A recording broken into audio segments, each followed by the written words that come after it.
Welcome to dracaenawines podcast. Our wines plus your moments equals great memories. I'm your host, Lori, and this is a podcast about all things wine.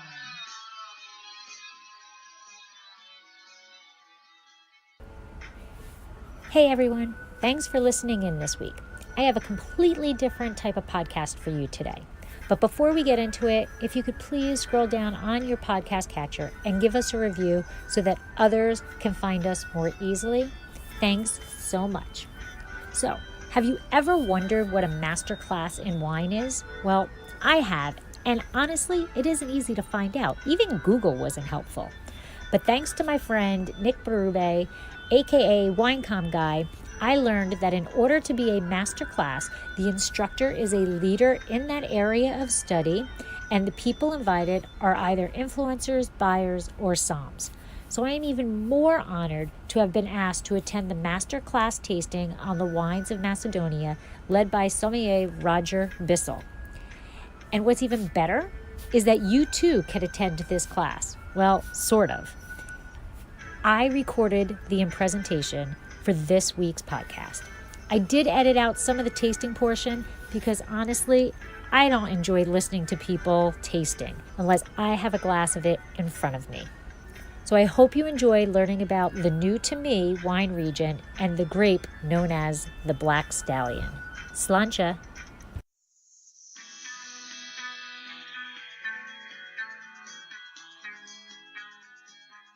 How are you doing today? Excellent, thank you. A little bit chilly here in New York. That's hot. First and foremost, number one, I'd really like to thank everyone for coming. The passion anyone has to actually come, it's palpable. I hope you can feel the passion in this room as well, and all of you feel the passion from Macedonia as well today. So let's get started. Does anyone have any questions before we start? And feel free to jump in at any time if anyone does, okay? It's informal.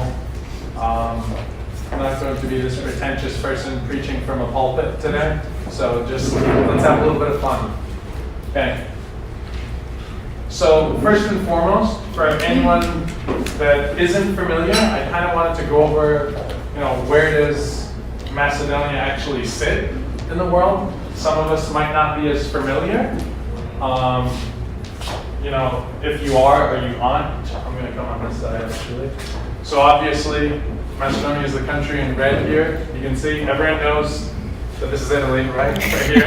Okay, that's pretty obvious. So we have Macedonia, Albania, Greece to the south, Bulgaria, and Serbia, Kosovo, directly to the north, okay? Everyone kind of get that? So we're pretty much on the same. For those of us that are familiar with other countries, like Italy would probably be right there, and some portions of Spain, pretty much the same latitude as Apulia in Italy. Talking a little bit about, as we move into Macedonia, I want to talk a little bit about the country, and talk about the huge shift in what's been going on in Macedonia and where we sit. Macedonia is a country that is rich, really, really rich in wine history. Has been making wine for a very, very long time. However, in the last 25 years or so, there's been a huge switch and shift to making quality wine. Yeah, okay. So there's been a switch and a shift towards making quality wine, which we can relate to other regions of the world as well. When they went through that, Italy in the 90s, France, so what they did is in the past there used to be lots of awards given for quantity of production. That was seen as the best possible thing. It's, oh yes, we produced 10,000 liters of wine this year. Oh, let's give them an award. It's they've shifted from that since then. So moving on. So we have right now about 74 registered wineries there. Oh, also along those lines, when we're talking about the registered wineries, I want to play note to that, just so everyone's aware. Macedonia, former Yugoslav Yugoslavian. So you have a lot of the other Balkan countries that were part of that. So there was a 1991. So there was a lot of privatization. You know, in Yugoslavia, they were owned by the Republic, and then so what's happened is all of the wines we're going to taste today are all privatized, you know, family owned and have been. So I'm not here to pass judgment either way, but that can create a shift in quality as well when you have that in that regard. So 74 registered wineries today. And if you go to Macedonia, like I did earlier in the year here, you'll see huge advancements in technology, you know. No one's sitting outside with clay amphores and filling it with olive oil in the ground or anything. Just for point of humor, maybe. 15% domestic market and 85% export to 38 countries. Now, the research I found was that the majority of the wine from Macedonia actually goes to Germany. The majority The exportation. for the Bottled wine, yeah. I'm not going to talk about bulk. Not bottled. I'm sorry, bulk. Yeah. I'm gonna, yeah. And bulk wine goes to Germany, but I don't want to really talk about the bulk wine since we're really here to learn about, you know, bottled wine, okay? Just to be clear. So as you talk to some of the other wineries today, if you've done research online and you've seen Germany, nobody in this room, none of the wineries represented here today are going to tell you that Germany is their biggest market for their wines, you know? A lot of them are going to tell you Croatia, Canada, China. China's really high on most of the list, so. And that's, in the USA too, obviously. Right? So, as we're going to talk a little bit about terroir. 270 sunny days per year. Okay, so we have a country here with 270 days of sun. Now, we're not situated on the ocean, we're landlocked. So a lot of people would say, okay, so where are we going to get any more temperate climate? Are we going to more temperate? It's cool. So you have continental climate and Mediterranean climate coming from the south. Okay, so continental from the north, Mediterranean climate coming from the south. It's a little bit different. One of the things you'll notice is Macedonia is, while they do abide by EU laws, they have a work in progress with the rest of their wine laws. So they're going to be working on developing geographical indicators. So everyone understand what I mean when I say geographical indicators? So, you know, let's say determining, okay, this grape grows the best in this microclimate in this area, maybe we should, you know, but they're not there yet, but they're getting there. So, you know, we've got lots of alluvial soil, mineral, clay, sandy, loam. It's really dry, you know, in the Balkans. That's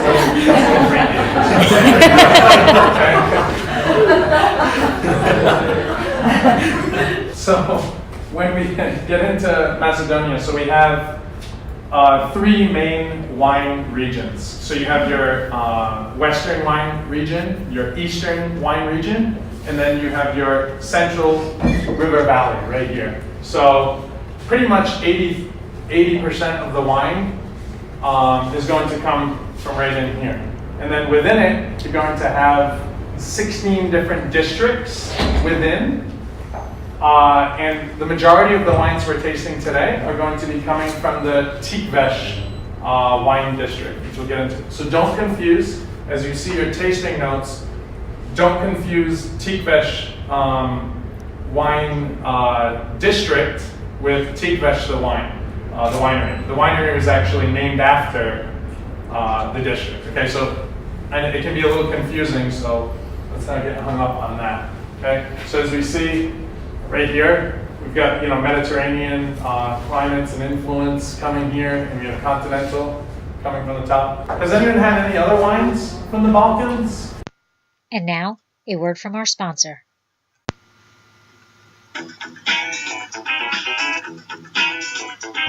Did you know that Dracaenawines now has a wine club?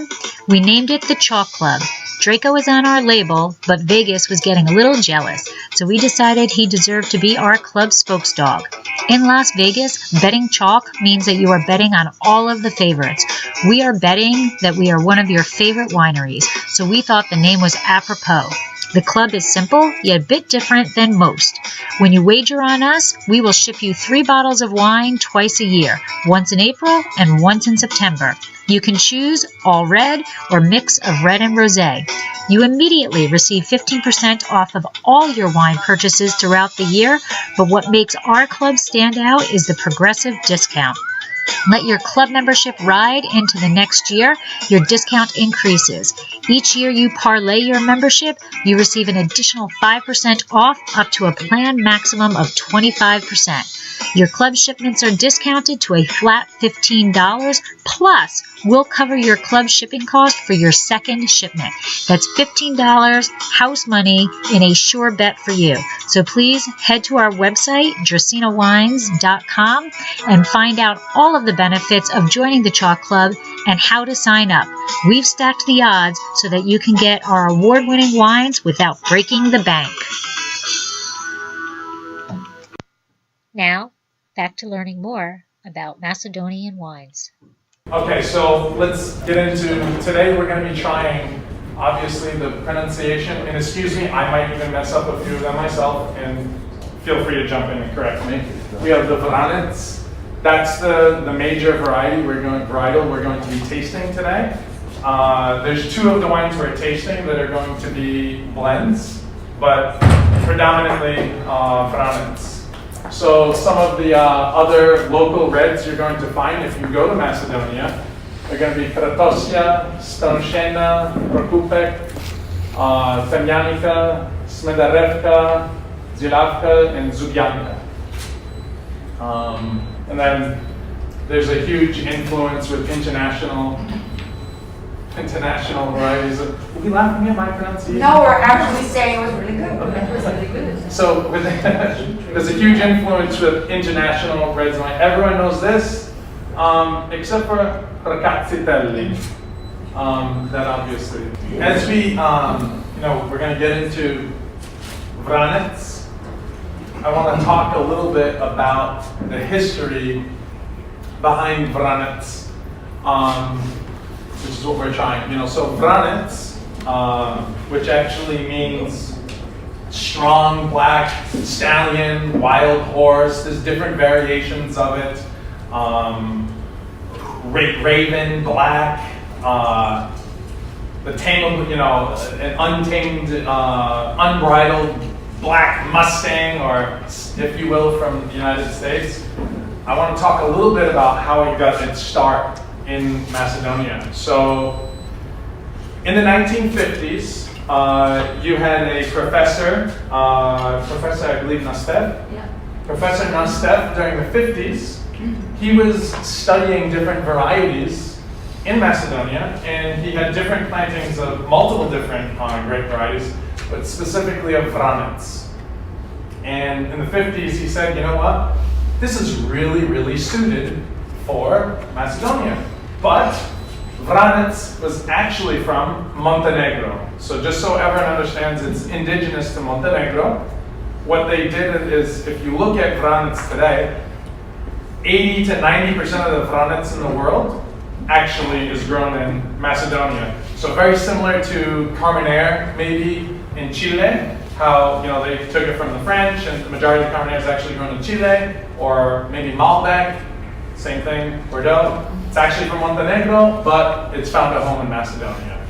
So strong, black, powerful horse. 50s, he came out with the study. He said, you know what? It's really well suited for our soil. We're going to grow it here. So that's what happened, at the expense of several other varieties in Macedonia at the time, which would have been Stanoshena and Prokupek. The Stanoshena, on a personal note, it's actually probably my favorite, one of my favorite varieties from Macedonia. I think it's well suited if you ever get an opportunity to try Stanoshena. I think it's kind of hard to get in this market, but really, really lovely wine as well. We saw it on the previous slide. More Pinot Noir-like, which is very interesting, low production. They ripped out most of it to plant the Vranec. So you're going to notice today that when you start to see some of the color of the wine, it's going to be blatantly obvious why it's called black. I don't particularly personally enjoy wine ratings, points, anything like that, but if you do read Robert Parker and many of his descriptions of Vranec, he's going to use the word inky, black, so it makes sense. You can understand where it's coming from. Okay, so everyone has seen in front of the 7 wineries we're going to be sampling. There's more than that. So we have, to get more of an idea, so this is the country of Macedonia. We have Skopje. Skopje sits all the way in the north. If you see on the map there, Skopje, which is the major city, the capital, that sits all the way to the north. And in Skopje, all the way in the north, it's a valley. Okay, there's one river that runs through the entire country, the Vardar River. Hence why it's the Vardar River Valley we're talking about. So, and that just kind of winds all the way down through, starting up here in the north. There's actually, I'm not familiar with any of the other wineries that sit in Skopje. I've only been to Kamnik. Is there 1 or 2 other wineries though that? Yes, there are. Yeah, okay, but they're just not represented here today. Okay, so I just want to be clear as we get into trying some of the wines. All of them are going to sit, all of the wines we tried today are going to sit right here in the Tikves wine district. 5 of the 7 wines sit here.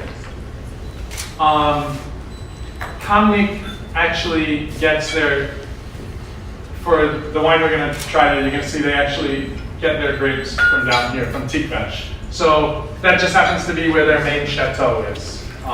So kind of don't pay attention to that. Don't think about that from a variety standpoint. Just think about it from a locale where the winery sits. And unlike France or Italy, wherever the wineries sit, that's where it has to be. So the one other region here, the Chipotle, Ezimit is going to be from there. And then we have Dalvina, Strumica.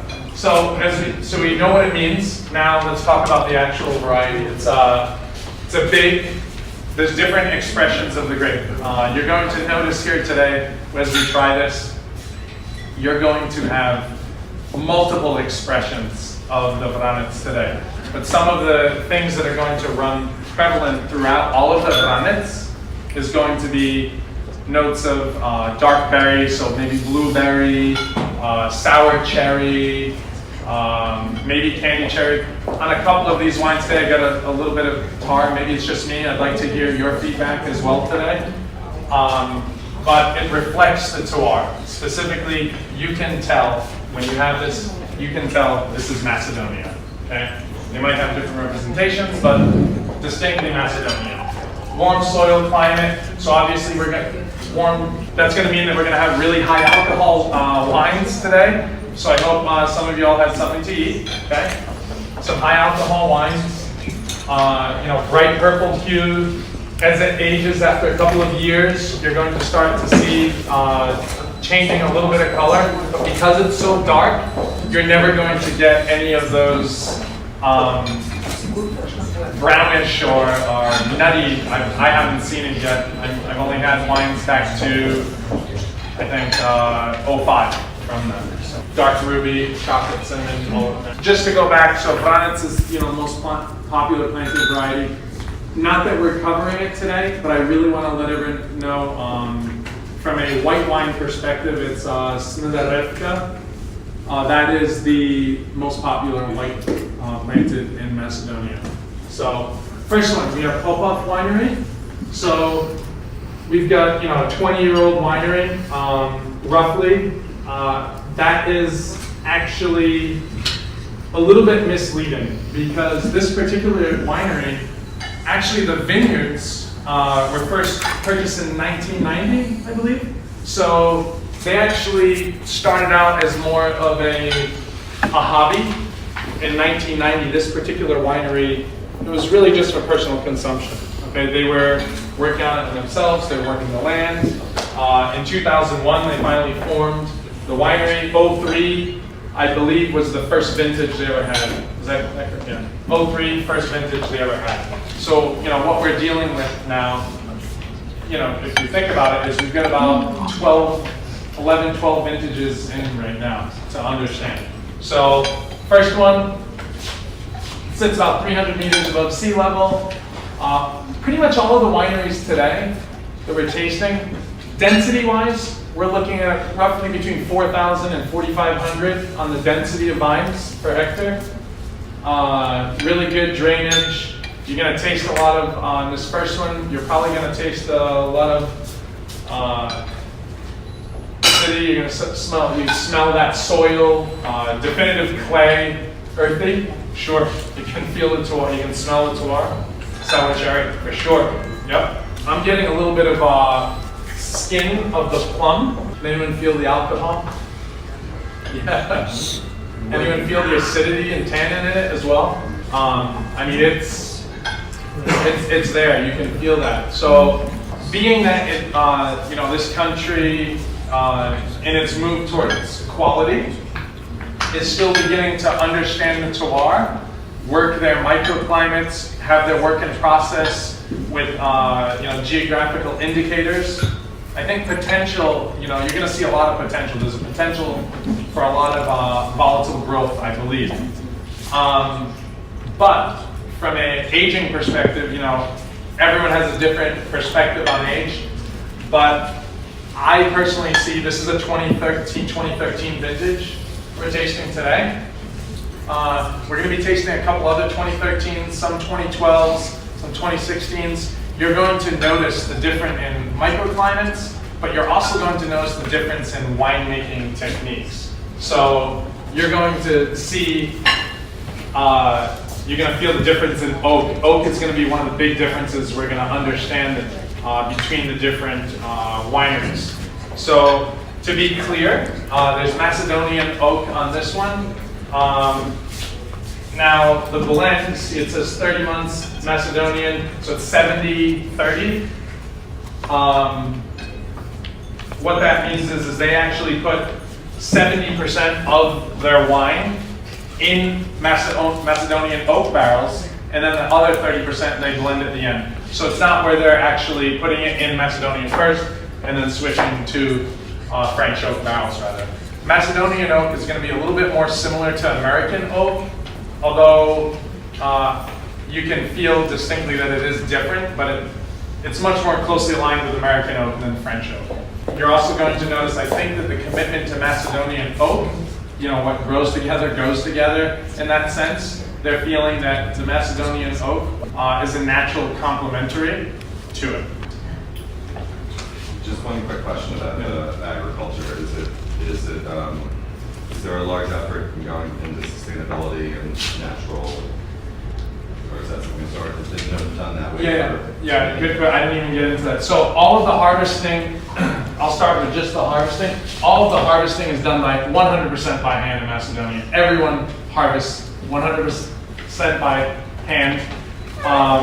When we get into, and forgive me if I'm incorrect, I know that sustainability, they're working towards it. You know, biodynamic. Yes, a lot of the wineries are biodynamic, but it's not certifiable within that regard. You're going to notice that Stobi today actually does really quite an impressive effort because, I mean, they have sheep on the property. They're going 100% in that direction. They produce their own cheese, their own fruits and vegetables at the winery. I believe it's catching on like the rest of the world, but what is important is the climate itself allows us to do very little protection. yeah. So if France does an average of 20 sprayings per year, we do a maximum of 4. Okay. So Right. you end up getting a cleaner wine, and just in reality, the economic situation of the country is just not on a high level for us to be concentrating on such issues, whereas we're all trying. There's no bugs or pests, so we Right. just we don't put anything in there that doesn't need to be there. There's no pesticides. Everyone noticed on that other slide how I had the turtle in there? I didn't expound upon that turtle, but a lot of people say that a sign of a turtle and the turtles in the vineyard is huge. Huge. Whenever you have turtle, it's really, really a good sign. So, like I said, privatized, family owned, 100% family owned. I told you, father bought it back in 1990. His son is actually here today. He's the market manager. Feel free to speak with him afterwards, and he can tell you a little bit about the story, maybe a little bit more if you're interested. You're going to notice a huge range today in size of wineries, and so you're going to see with the Balkan wine region, you're going to see, I don't really want to get into bulk wine, but as a result of the bulk wine, you're going to see exactly how that might impact how many SKUs of varieties that they do make. Does everyone kind of follow me on that one? Okay. So moving on, we're going to move on to Ezimit. Now, remember when we were in Ezimit, Ovcepolle, which is Ezimit Winery. I apologize if there's an Italian pronunciation on any of mine. I don't know. Okay, a little bit more northeast. All right, so with the Ezimit, another situation where this is a second generation family owned wine. Second generation family owned winery. They're about, I believe, roughly 400 meters above sea level. 400 to 500. Okay. And this particular one we're going to try is actually going to be a blend. We're going to kind of get into that. But 400 meters above sea level, you're going to have a little bit, once again, a little bit of clay, little sand, a little bit of loam. And it's northeast, like I was saying. Started in 1991. So when you start looking at some of the years that they incorporated this particular winery, 1991, which is a little bit different. Family owned. This particular vineyard, it's a single vineyard. It's a 12-year-old vineyard that it's coming from. Okay, that's important to know. All hand picked, like we were saying. Now, the varieties that are in it. Okay, so you have the Vranec once again. Where's Vranec from originally? There we go. All right, we're learning. We're learning. We have Plavec Mali. Okay, Plavec Mali. Where's that from? See, you are all cheating over here. I didn't tell them. You're cheating. So we're from Croatia, Plavec Mali. 20% Plavec Mali, and then you're going to see a little bit of Cabernet in here. Same thing, 12 months, French oak barrels, different vintage. 2012 was kind of like one of those in-between years. It depends on where you are in the world, but if you look geographical line, 2012, some people will say, on that longitude, latitude, not affected by rain once again, usually not as affected by rain because of how many sunny days, but really underrated vintage, I think, 2012. If you're comparing this to the other 2013, I think 2013 had more acidity, a little bit harsher, maybe not harsher, but just not as approachable, okay? This particular one, you're gonna get, anyone get blueberry on this? A ton of blueberry. It might just be me. Does anyone get rubber? I get tar. Yeah? Do you get rubber tar? Yeah. I'm getting herbs. So I just want to be clear. Does anyone get herbs in this wine? I want to be 100% clear. This wine is different from any of the other wines we're tasting today. I think it's more approachable right now than the previous wine, and this one is constantly evolving from where we were when I opened it about 2 hours ago. But this is an herb-infused wine. I'd love to tell you what the herbs are, but I can't because it's a family secret. Where is it? Family-owned, second generation. Right now, the chief enologist, he actually is employed, I believe, only by this winery. Several of the wines we're tasting today, they make the wines at 2 different wineries per se. This one, only employed by Ezimit. What is the cuisine like in Macedonia? The reason I bring this up is because let's talk a little bit about the cuisine. You know, I know we're mid-step here. What type, does anyone know any native dishes to Macedonia? I never tried that, but I. Okay. Sure, yeah, they like to do lots of grilled meats. Cheese, yeah. They do lots of sheep cheeses, Yes. aged sheep cheese, and fresh sheep cheese. Fresh sheep cheese made more in a feta type style. When you go to Macedonia, you're going to notice that they use it on salad. They're very Greek influence in a lot of their salads, you're going to notice. Pizza bread, like a lot of homemade bread. Yeah, sure. Yeah, absolutely. I'm going to butcher and mispronounce the bean dish, the national dish of Macedonia, so I need help on this one. Say it again. Gracaenawines. Yes. Okay? Gracaenawines. It's kind of a bean stew of sorts, right?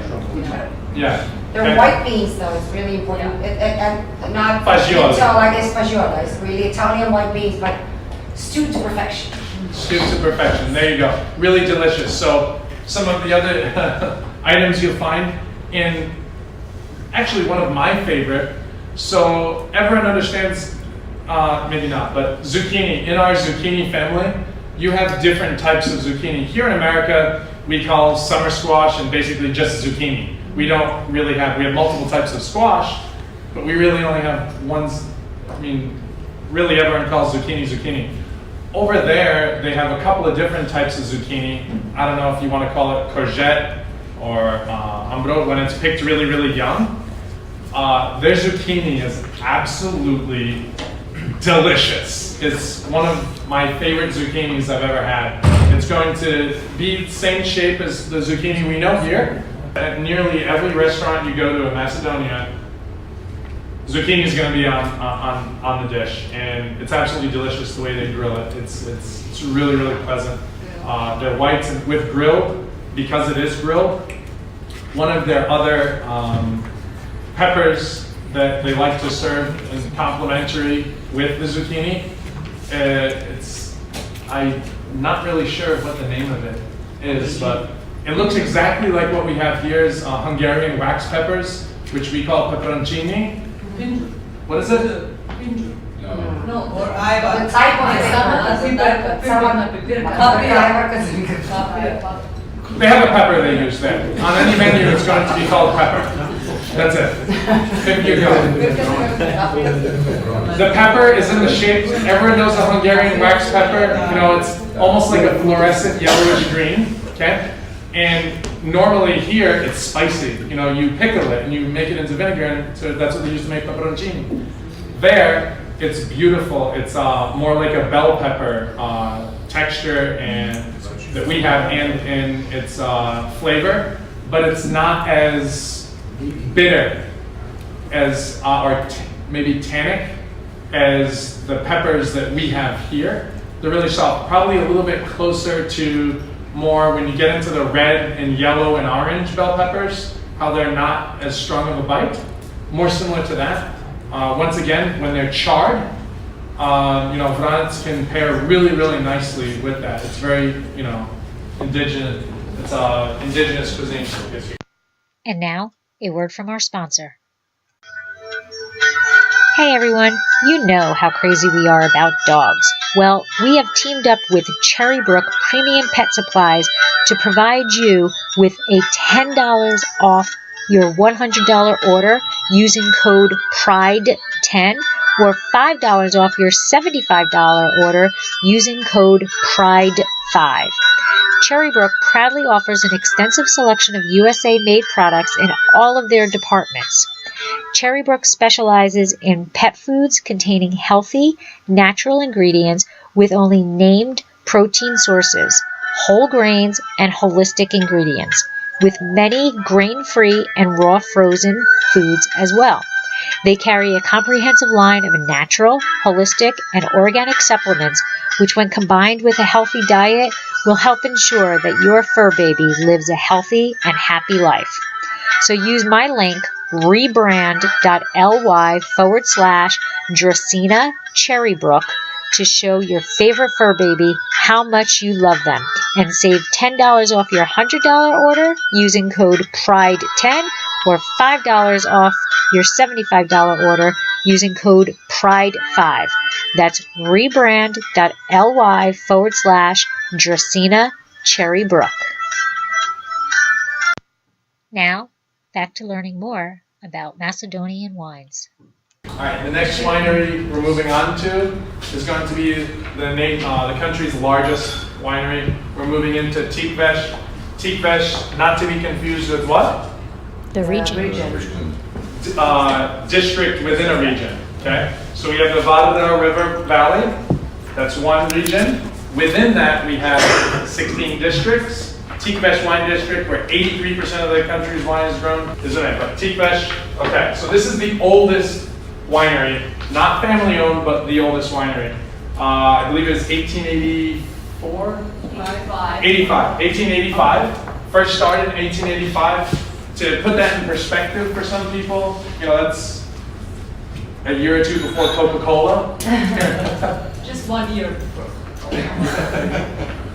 How we are older. So 1 year before, initially it did start out as three brothers, I believe. So it's gone through a transition many times. I don't know exactly how many times over the years, but it was three brothers. You're going to notice that Tikves produces, percentage-wise, roughly between 25 and 30% of all of Macedonia's wine. Would that be accurate? Yeah. So it's a really big company. So this particular, we're tasting 2015. So 2015, really good vintage. Okay. Pretty much across the board. There's some places in the world that it wasn't, but majority of places it was a great vintage. So this one's going to be, actually, the majority is Kratosia. I want to talk a little bit about Kratosia now. Does anyone know Kratosia, what it's related to, or very closely related to, would be Primitivo, which is very close to Zinfandel. They all have very close distant cousins. If you do the research, Jensis Robinson, you read her books, they'll tell you they're very similar. If you go there, you'll understand and you'll see a lot of Kratosia wines. So this is 65% Kratosia and 35% Vranec. So I think personally, when I'm in Macedonia, I'm not an enologist, I think if any of you would go there, you would understand this as well. It appears and seems that Macedonia would be really well suited to grow a Primitivo type grape. Sits on the same latitude line, has similar climate as Puglia in Italy. It seems like it might be a good match. A little bit softer. I think that's coming out because of the blend. Tikves has properties, vineyards rather, all over Macedonia. Bela Voda, Barovo, Tikves wine district. They're extremely large. They produce roughly, I think, 40 to 50 different wines, actually. If you see that it produces 25-30% of the country's wine, they produce about 40. Actually, they produce a white wine that's quite enjoyable out of the year there as well. If you get a chance, Grenache Blanc. If you produce a Grenache Blanc, then you wouldn't think, but it's really kind of good everyday table white wine you'll see in pretty much any restaurant. What are we getting on notes on this one? Okay. Peppery, very peppery. Peppery? Yeah. Blackberry. Blackberry? Anyone get the candied fruit that's in it? A little bit. And I can feel the minerals. You can actually smell. Yeah, a little bit of anise, currant maybe. And I get a little bit of tar underneath. Not as much tar as the other wine we tried, but a little, riding underneath. Yeah, this is the highest altitude. And That's a good volcanic point. soil, so that's. I'm sorry. So this has more volcanic soil, and of all the wines we're trying today, it's the highest altitude. Okay. I kind of had a tough time determining and understanding altitude. Normally you would think altitude, okay, cooler, higher acidity, that's normally what you would extrapolate from that. But in this particular wine and the other wines today, I think it's important to understand that as they're still working on their geographical indicators, and they're also beginning to realize there's different clones of Vranec, similar to what maybe every other country's gone through, Chardonnay, or there's different, maybe more similar though to Italy with the Sangiovese clones, I think, because they get that inkiness, and I think there's a little bit more different clonal variation in Macedonia. It's now owned by a group, single owner, M6 investment group at Bordeaux, has purchased it in 06. Really readily available, probably one of the easiest ones to get. If awards are really important to you, several of the wines that we're tasting today, highly, highly decorated and awarded. Blind tastings, Decanter, Provine, across the board. Robert Parker. I believe this one got 90 with Parker? 93. 93. Okay. All right, let's go into Stobi. So Stobi, really fun story here with Stobi, okay? I started to get into it. 600 hectares, single vineyard. This particular one, another 2015 grape vintage. Once again, there's not a lot of rain there, so rain doesn't really play in as much. But 30-year-old vineyard, so a little bit older than some of the other ones. So maybe yields a little bit different. They do a little elimination of clusters. Same thing, Spercaronguia training, clay and sandy soil. What's great about Stobi Winery, so Veritas, everyone knows the Veritas, in truth, in wine, one shall find truth. Everyone knows this expression, that's kind of what the Veritas is about. What I really like about Stobi is their commitment to organic and a full circle biodiversity within their vineyard. If you ever get a chance to go there, you'd really like it. They make all their own cheeses. They do aged. We talked about the fresh sheep cheese. What is the name of the cheese? Galicia cheese. There you go. Gariki. Galichki cheese. There you go. It's actually really delicious. The fresher one is kind of going to be like feta, but more like Way fattier. yeah, more creamier. Much more substantial. Yeah, it's more creamy and not, how feta can sometimes bite you a little bit with the saltiness that's in it. Not quite like that, a little bit more creamy, but very feta-esque. So they do that at that winery. They have sheep roaming all through the property, fruit and vegetable gardens, really committed to biodiversity. I don't know, for me, it sounds good. I think I grew up on a farm in New England. I buy into biodiversity because you see it in the health of the soil. Personally, some people think, biological corridors don't exist. I buy into it. I believe in it 100%. So that's going on over there. Family, we have It's a family-owned, yeah, family-owned. very old vineyards. I think it's amazing their commitment to that, and I think we're going to see more of this, exploding onto the U.S. scene. Any other questions about this one before we kind of move into the tasting on it? A little bit softer on the nose, on the bouquet. Yeah, I get chocolate. I like a ton of chocolate on here, like more of an espresso chocolate, with a softer blueberry. And then, does anyone get any flower on the tertiary maybe? Anyone get flowers? Fresh violets, just bloomed violets. Yeah, that berry really starts coming out more and more, the blueberry. To Stobi. In a beautiful, if you go to the winery, beautiful, beautiful, gorgeous glass tasting room, dining room rather. Dining room Dining room. above the Yeah. oak aging facilities. Yeah. If you get the chance to go, really, really beautiful property. Beautiful glasses. Oh, and in terms of size, Stobi, about the third largest we're tasting today. Pretty much. About the third largest winery. There's a whole bunch of other wineries that are pretty much the same size, but age-wise, we would be third. Okay. Oldest and largest. And then volume-wise? Well, again, we're competing here. It's 600 acres of grapevines and Yeah. about 4.5 million, so it's Okay. a bunch of us volume-wise. So moving on to Dalvina Winery.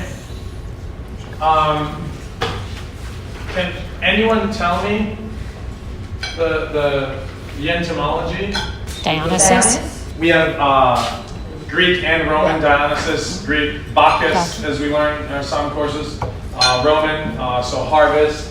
That's what they're going for here with this one. This is 2016, so this is going to actually be the newest vintage that we're tasting today. So I want to go back to the map here. Strumica, right here, Strumica. So right in this portion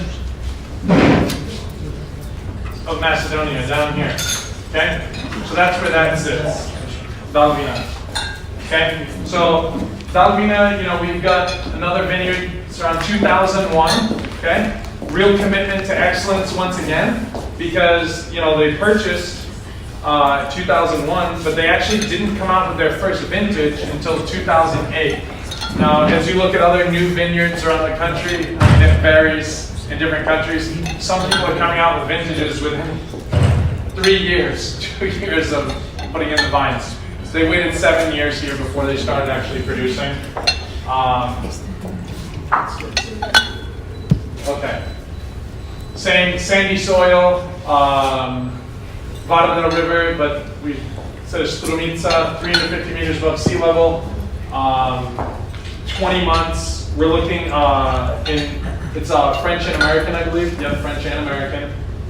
In this one, I believe what they're doing is they're putting it first in French, correct me if I'm wrong, first in the French, and then they're finishing in the American. Okay, so it's not a situation where they're putting in multiple different barrels and then mixing together. They're putting first in the French, then into the American. Okay.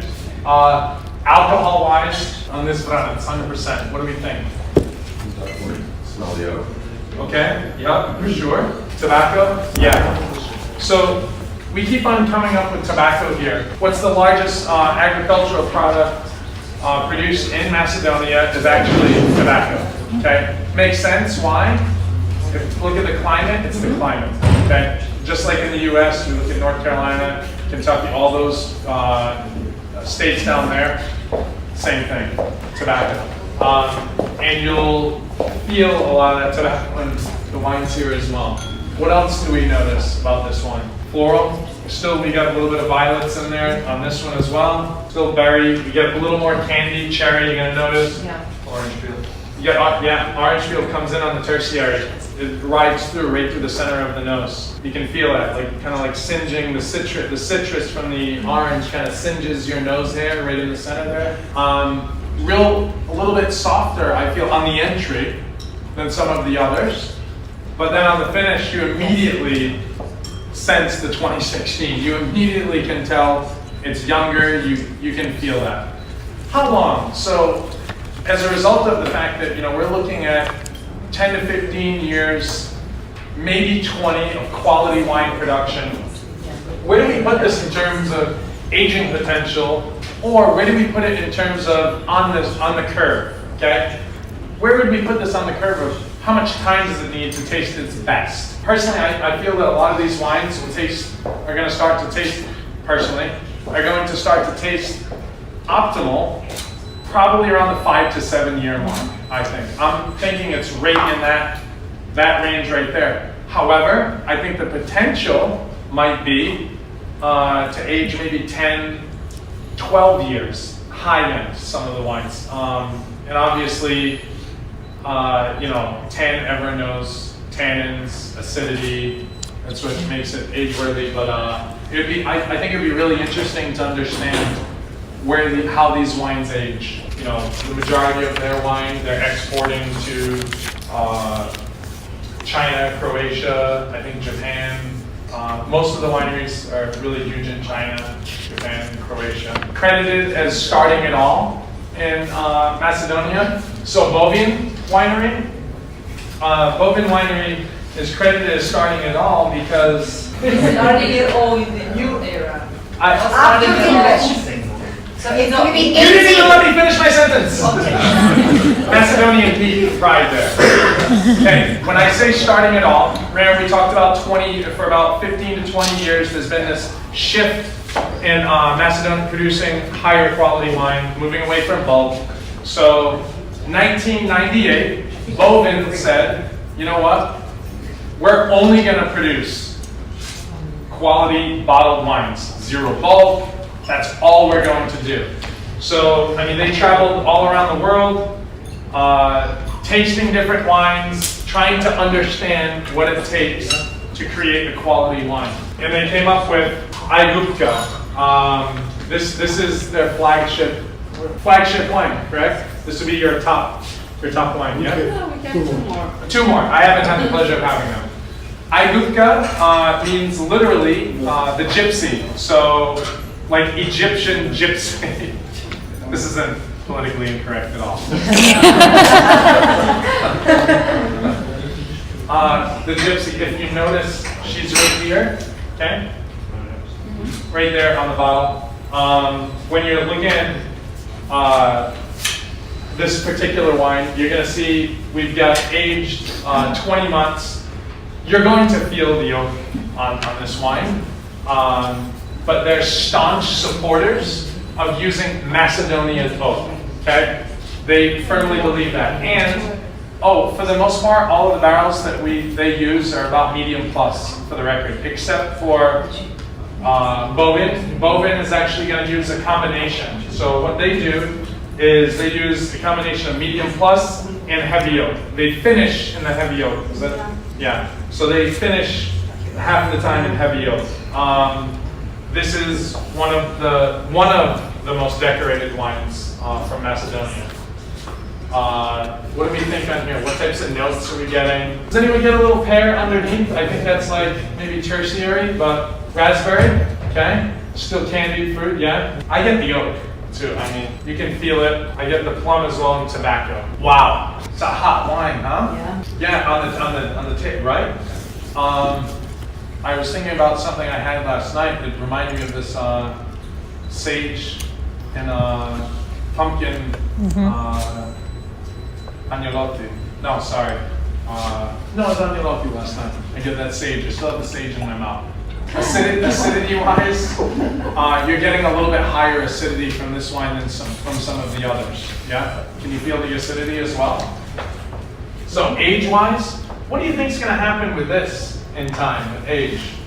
400 meters, so roughly about the same as the majority of the other wines we've had. Not as high as maybe Tikves, which is at 600. Still in the Tikves wine district. I think this has a little bit of potential because of all the wood. I think that this wine you can lay down and it'd be interesting in 7 years. 8 years. I think this would be a really interesting wine. I must critique you as you have not mentioned the main type of meat that we people serve, because it's not pork. Okay, what is it? You mentioned our sheep. And Yeah, I want to mention your cheese, lamb. and You want me to mention lamb? among other things that we prepare and we grow on our own estate is the lamb. So the Yeah. lamb in our restaurant is the lamb that is dominating Macedonian cuisine. Yeah. So all of these wines go very well. When we're approaching this wine and we're talking to people about Macedonia as a country, we want to make sure that we're not confusing it with Greece, because the northern region in Greece, it's the Macedonian region of Greece. When you go to Macedonia, it's abundantly clear. It's a source of contestation between two countries. We're just going to leave it at that. And you know, there's talks right now about potentially changing. If you hear about this, if it goes through, you know, passed by the Republic of North Macedonia, right? Am I Yeah, it might be changed too. But just make sure that you're very clear that it is the country of Macedonia and not the northern region of Greece, which actually borders the country of Macedonia. Okay? For the same reason we won't bring up lamb. But the lamb is really delicious in Macedonia. So last winery, we've got Kamnik, Chateau Kamnik. Chateau Kamnik is probably the most impressive property when you look at it. It's like a castle set in the middle of Skopje, in the valley of Skopje. When they own their own road going in, there's a beautiful wildlife preserve at the property. It looks like a French chateau with distinct English-style towers on top. Yep, here we go. Right here. Can everyone kind of see that? Gorgeous, all glass tasting room, cellars, absolutely beautiful. They started out as a garage wine, believe it or not, and now they are producing some of the most heralded wines from Macedonia, beating out a lot of other well-known wineries at different wine shows and expos. So this particular wine, so we have Grand Reserve Vranec. So once again, go back, remember, they actually purchased their grapes. It's not in Skopje, but they purchased their grapes from Tikves Wine District. This particular vintage, I believe, is 2013, right? Not 2012. I know this says 2012, but it's actually 2013, right? 2013. So we can compare this. We have two or three other 2013s today. We can understand the difference here. You feel the American oak. Over the years, if you ever get a chance, I'd love for you to tour the winery and understand. The owner of the winery is so committed to excellence. He travels to so many other different wineries, Bordeaux, Burgundy, and he's trying to copy in Napa too. You actually share the winemaker with Dalvina. Yeah, they share the same winemaker with Dalvina, just a little bit different. Consultant, sorry. They have a little bit two different styles. But this particular one, if you get the chance to go there, it's really quite an impressive tour. You'll have an opportunity to tour their cellar, the tasting rooms, the winery. What's actually really impressive when you're there, they do so many, and some of the other wineries do as well, they do a lot of personal bottlings. Lots of people buy their own barrels. As you're walking through the winery, I think I saw at least 25 barrels. I think I even saw one bulk tank, not a 250 by one person. They'll go in and they'll buy their own barrel, and just dozens of them there. It was really, really quite impressive. I had the opportunity to taste this a little over a year ago, and I was impressed. What are we getting now on the bouquet? Once again, plum, blueberry. Everyone seeing a commonality thread? Dark berries throughout. Wow, I'm getting rosemary, lavender. Yeah, lavender. A lot of lavender in this wine. I get lavender. Did anyone get the lavender? Yeah. Most Americans say they want robust, they want big wines, they want approachable. I think this particular varietal is perfectly suited for the American palate. Now we didn't even get into value proposition in a lot of these wines. Now, distinctly, there's a huge range in the value proposition here, but I think that as a general consensus, now this is a reserve, let's say, a Grand Reserve, so you can't compare it to maybe their regular Vranec or some others entry-level Vranec, but there's a huge opportunity to make money within your establishment, number one, for sure. Number two, you have the opportunity to introduce people to something new. I mean, most of us that get into the industry, we get into the industry for our passion of learning, our passion for wine, for moments like this where we get to try something new and learn. I think this varietal, this country has a lot to offer, and I think is very explosive in terms of the entry-level growth. And without getting into a corporate and a commercial life cycle, I think when you look at entry-level wines, you look at the value of the euro to the dollar, you look at where they're going next, you look at the taxation, importation in other countries. I just want to be clear, Macedonia is going to be with the EU in 4 years. Okay, I think they're approved. I think that the potential, because where other wines are going to be, and you can get some of these wines 12, 15, they're really well poised to introduce VTG program, right?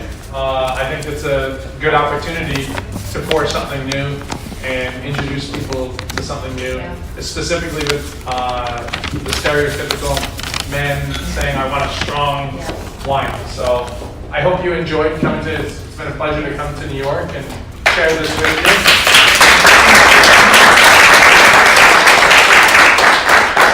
Moreover, it's been a pleasure to really find a little bit of love and passion, which you could feel it several times today throughout my chat, for Macedonia. You can definitively feel their passion. So I know that it's a country that's on the upswing and there's a lot of great things that are going to happen. I think you'd be wise to start to look at them now and see where they're going. Because if this is what's happening in 15 years, really, what's going to happen over the next 20 to 30? What would you have given to be in Italy and investing in the 80s, you know, versus now, like in Tuscany? Definitively put on your radar, and thank you so much for coming. I hope you enjoy the rest of your day.